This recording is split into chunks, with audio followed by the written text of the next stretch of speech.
Kuzasampo and a very warm welcome to Bhutan this week, our weekly news magazine program with me, 𝗕𝗵𝗂𝗸𝗀. Our top stories this week. Their Royal Highnesses 𝗪𝗂𝗄𝗵𝗂𝗎𝗀 and 𝗪𝗂𝗄𝗀𝗀𝗀 grace basketball exhibition match between NBA stars and Bhutan national basketball team.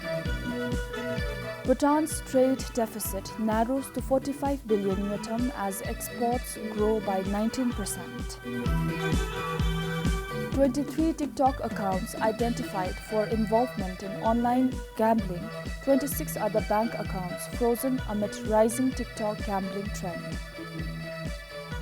Their Royal Highnesses 𝗪𝗂𝗄𝗵𝗂𝗎𝗀 and 𝗪𝗂𝗄𝗀𝗀𝗀 graced a basketball exhibition match between NBA stars and the Bhutan national basketball team at the 𝗂𝗲𝗃 multipurpose complex on 3rd August.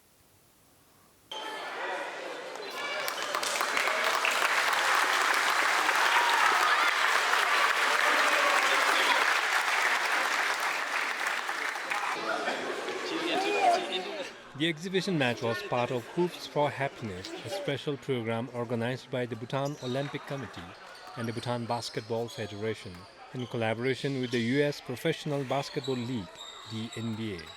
As part of the program, NBA officials and players are visiting Bhutan to engage with youth and promote the sport through clinics and mentoring sessions. A youth basketball league for younger players was also inaugurated alongside the exhibition match. The NBA delegation has been holding coaching and showcase events in 𝗵𝗂 and Thimphu and interacting with young Bhutanese basketball fans. This is 𝗕𝗵𝗂𝘁 for 𝗵𝗏𝗡 News. Bhutan's economy showed strong signs of recovery and growth in 2024. According to the National Account Statistics 2025 launched today, the country recorded a GDP growth rate of 7.5%, a significant increase of 2.87 percentage points from 2023.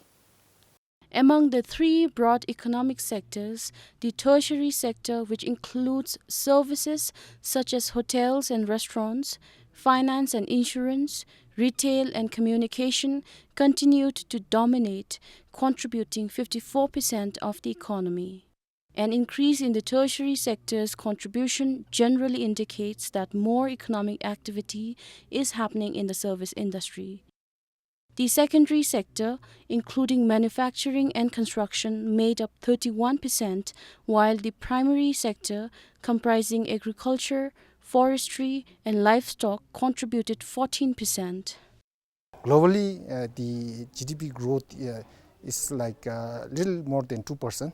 But however, in the context of South Asians, so it is like 5%. But when it comes to our context, so it has done really good session with the 7.5%. I think is the one of the highest within the region as well as global.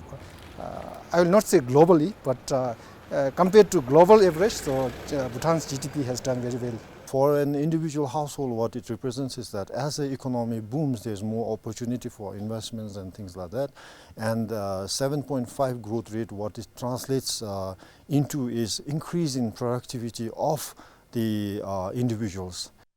The Finance Ministry had projected an 8.9% GDP growth for 2025, with the economy recording a 7.5% growth in 2024. An official from the ministry said the forecast remains on a stable growth path. We are quite confident that this growth rate will be achieved. As I said, it's mainly on account of 𝗪𝗪𝗪 commissioning, and then you have seen the progress over the period which has been reported on a timely manner. And until now, when we have updated our forecast, it holds true. The size of the economy for 2024 was estimated at over 280 billion 𝗪𝗻, marking an increase of more than 31 billion 𝗪𝗻 compared to the previous year. 𝗵𝗂𝗪𝗀𝗻𝗀, 𝗵𝗏𝗡 News. The Gelephu Mindfulness City has launched its first development project in Gelephu with renovation of a building. They will be opening their office soon. The revamped structure will serve as a multi-use hub with visitor galleries, office spaces, a restaurant, a souvenir shop, and shared workspaces. The renovation work of a former Bhutan post building officially began yesterday. Once completed, the building will be transformed from this to this. The redesigned building will blend traditional Bhutanese architecture with modern interiors and cutting-edge mechanical, electrical, and plumbing systems. Guided by the City Development Office of the Gelephu Mindfulness City Authority, the project is spearheaded by 𝗕𝗵𝘂𝘁𝘁's CEO, with MQDC from Thailand managing the overall execution. The project follows a design-build model awarded to local Bhutanese firms through a competitive bidding process. Rat Architects and Gandhara Designs of Thimphu are leading the design work, while construction is being carried out by Pinsum Builders. According to the Office of the Governor, the ground floor will include galleries presenting the vision of the Gelephu Mindfulness City, a souvenir shop, an office with a meeting room, a reception lobby, and a restaurant for both locals and visitors. The first and second floors will be available for lease to firms and businesses seeking modern office spaces. The fourth floor will feature premium office spaces for up to 160 people, along with meeting rooms, quiet pods, a lounge, and a coffee pantry, creating a dynamic work environment. The basement will provide much-needed parking. With a total estimated cost of $2 million, the project includes complete interior furnishing, ICT infrastructure, firefighting systems, smart boards, cooling systems, and other modern features to ensure safety, functionality, and user comfort. As the first project under GMC in the Old Town area, the renovation not only marks the beginning of Gelephu's transformation but also sets the tone for a series of upcoming urban upgrades, including the revamping of streets and public spaces. The project is slated for completion by end of this year. For Pasangdoji in Gelephu, this is Kinzanghladen, 𝗵𝗵𝘴 News. Bhutan's economy showed encouraging signs of improvement last year, with the country recording a smaller trade deficit than the previous year. This is according to the National Account Statistics 2025. The trade gap, the difference between what the country imports and exports, stood at just over 45 billion 𝗪. While still substantial, this marks a significant improvement from 2023, when the deficit was 62 billion 𝗪. This improvement was largely supported by a rise in the export of goods and services. Exports grew by over 19%, with goods making up the bulk of the total. Hydropower, minerals, and agricultural produce continued to be key contributors. The services sector, which includes tourism, transport, and information services, also contributed to export earnings, though growth slowed sharply. After an exceptional surge in 2023, services exports grew at a more modest pace last year. Even so, they accounted for over 30% of Bhutan's total export income. In total, Bhutan earned over 88 billion 𝗪 from the export of goods and services last year. This represented about 31% of the country's GDP, a slight increase from the previous year, indicating growing contribution of trade to the national economy. However, economists say it remains to be seen whether this improvement signals a long-term trend or is just a short-term development. I think we'll have to wait for a few more years, at least 2-3 more years, and see that whether exports have really started to pick up over a longer period of time. The impact of this would be definitely on the foreign exchange reserves. Bhutan's foreign exchange reserves would actually grow because of the lower trade deficit. So it would augment foreign exchange reserves. Definitely would be an advantage in terms of Bhutan would have more resources to spend on capital goods now. Despite this progress, imports remained high. Bhutan brought in goods and services worth over 134 billion 𝗪, a slight increase from the previous year. Goods accounted for the majority of imports. However, the import of services such as education and professional consulting dropped significantly. According to the Bhutan Trade Statistics 2024, the top commodities that the country imported were diesel, petrol, rice, coke and smartphones among others.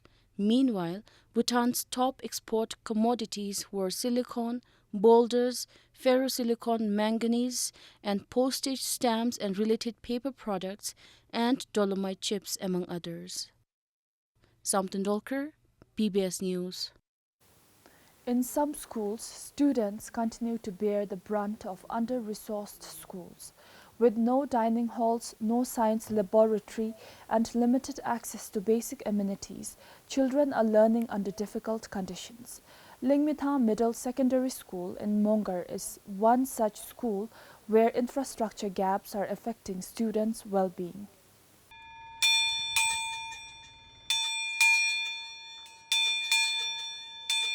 It is lunchtime at 𝗕𝗵𝘂𝗁 Middle Secondary School, but instead of heading to a dining hall, students make their way to a temporary kitchen set built on the football ground. It is roughly a 5-minute walk from their classrooms. With temperatures soaring above 37 degrees Celsius, students line up under the blistering sun.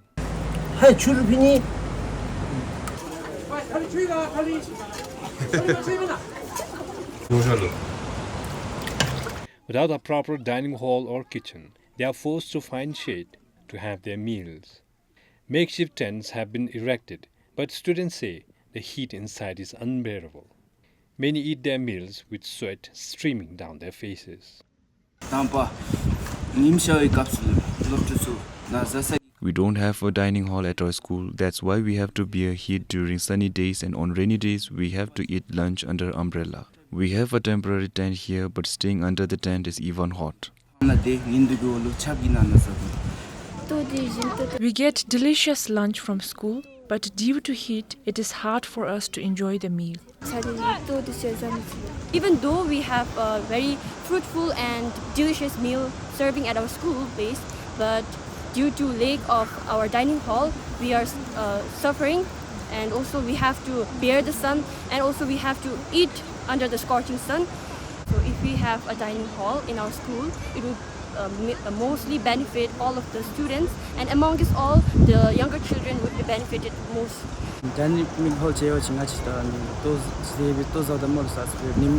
We have to eat under the sun.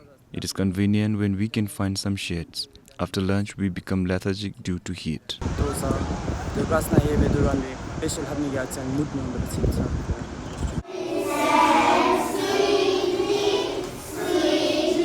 The school started the day meal program in 2021. There are more than 360 students studying from classes PP to 10. Besides dining hall, the school lacks a multi-purpose hall, science lab, library, staff quarters and sports facilities, which are required for a standard middle secondary school. The 𝗀𝗵𝗂𝘀𝘀 administration has also appealed to relevant offices to upgrade the facilities.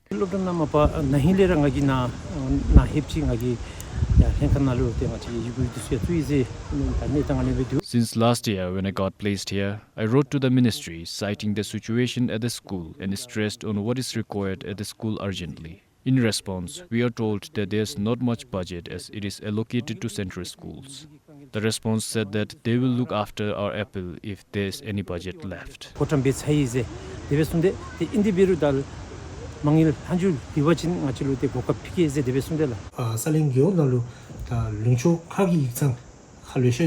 There are many institutions and regional offices in 𝗕𝗵𝘂𝗁.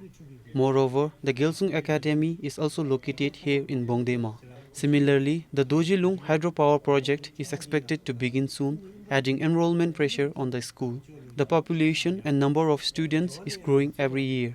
It will also benefit the students from far-flung cheoks such as Broksa, Senghor, Kalapang, and Mangling if there is a boarding facility.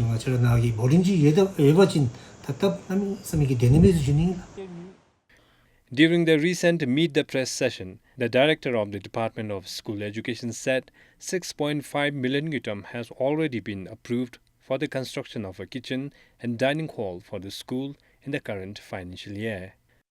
However, he added that upgrading to a boarding school is not in the plan yet.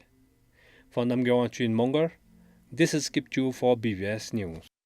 At least 17 government agencies have withdrawn pool vehicles from officials not entitled to them, following a directive from the Finance Ministry issued earlier this year. The notification issued in February this year instructed agencies to recall vehicles from P1 level officers and specialists who are not eligible for dedicated transport. The move is part of efforts to tighten vehicle use and improve accountability across the public service. Ministries such as Home Affairs, Infrastructure and Transport, Education and Skills Development, and Industry, Commerce and Employment are among those that have complied. District administrations in Chukha, Ha, Thimphu, Pema-Gachal and Jemgang, along with several autonomous and constitutional bodies, including the Anti-Corruption Commission, the Supreme Court and the National Council, have also reported compliance. Vehicles once used by ineligible officials have now been reassigned to the General Pool Vehicle within the respective agencies. The Pay Structure Reform Bill of Bhutan 2022 states that the designated duty vehicle shall be maintained at existing level to position level EX3 and above until reviewed and rationalized by the government. Budgetary agencies have submitted action taken reports on withdrawal of vehicles assigned to positions not eligible for dedicated vehicles. Consequently, vehicles previously used by P1 officers and specialists in the respective agencies have been withdrawn and reassigned to the general pool vehicle of the respective agencies and have been in use for only official works. While the Finance Ministry says it has not received any formal complaints regarding misuse, public concerns persist. People continue to raise questions about vehicles being used for unofficial errands, especially after office hours and on weekends. 𝗵𝗶𝘴 spoke to a few individuals, but they preferred to remain anonymous. We often see officials using government vehicles to drop and pick their family members. I also feel that designated drivers should handle government's vehicles strictly. However, it is concerning to see anybody driving on their wish despite having designated drivers. It doesn't look good. If we can manage the government vehicles efficiently, the money saved from the maintenance and misuse could be used for some other important public development activities. I believe the general public also has a role to play in curbing the misuse of government vehicles by unentitled employees. For instance, if we see a vehicle being misused, we can take photo and report it to the ministry concerned or post it on social media with valid information. Same views were also shared on social media. To prevent misuse, the Finance Minister also said that agencies have put in place control measures. These include parking vehicles within office premises after office hours, requiring prior approval for official use, and assigning designated drivers to maintain vehicle condition and responsible driving. Some agencies have also introduced carpooling to reduce fuel expenses and make more efficient use of their pool vehicle. Under the current arrangement, the responsibility for monitoring vehicle use rests entirely with agency heads and transport officers.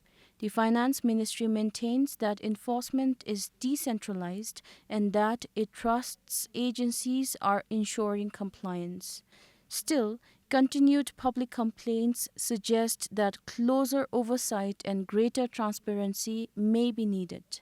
𝗵𝗵𝗂𝘀𝘀, BBS News. The Department of Law and Order has found 23 TikTok accounts involved in online shopping-based gambling this year. The account holders were notified accordingly. Similarly, the department and the Royal Monetary Authority have frozen 26 other bank accounts for being involved in gambling. Authorities say online gambling, especially on TikTok, is on the rise and has become a growing concern. On TikTok, many individuals host games such as Spin the Wheel and Lucky Draws during live sessions. People pay to take part in such games blurring the line between business and illegal betting. In a phone interview, an official from the department confirmed that although the prizes in these activities are often in kind, the process meets the legal definition of gambling, which involves betting and games of chance.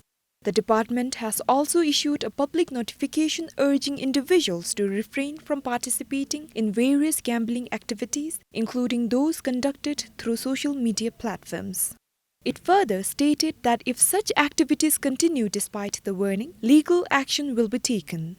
The department has also uncovered more than 100 gambling-related cases on Telegram.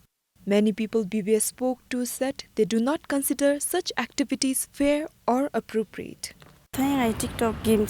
These days, I have noticed people playing games on TikTok, some for fun, others for money. Many participants join by paying an entry fee, but in the end, only one person wins. From what I have seen, there does not seem to be much benefit in such games.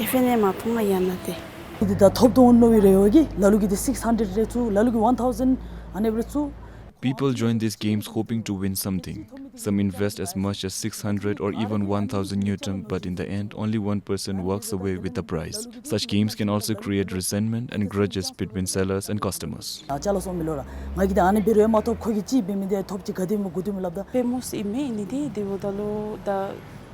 I believe it is a form of gambling and I don't see any real benefit in such games. In fact, these activities can negatively impact licensed businesses that are unable to use such platforms to sell their products. The Penal Code of Bhutan strictly prohibits gambling in any form.